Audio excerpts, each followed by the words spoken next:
Durante un tempo senteuse culpable.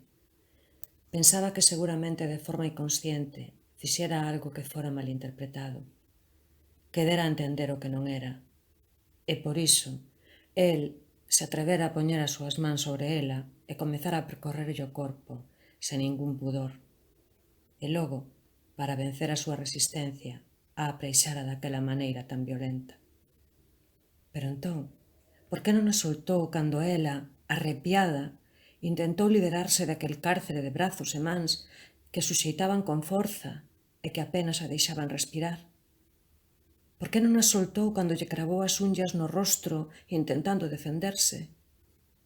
Cando o pranto, contido pola mordaza de carne que oprimía, brotou en ríos de bágoas dos seus ollos desorbitados. Lera que algúns agresores buscaban mulleres as que lle presupoñían certa debilidade e, polo tanto, fáciles de dominar. Probablemente ela cadrase bastante ben con ese tipo de muller.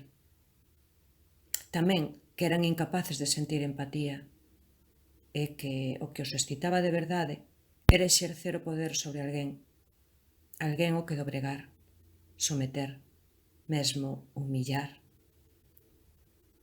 Non podía lembrar ben, pero cría que debera chegar a perder o coñecemento, pois non recordaba con claridade o que ocorrera despois. Tan só aquel sabor agre na boca, aquela ardentía que lle queimaba as entrañas, e que el xa non estaba ali.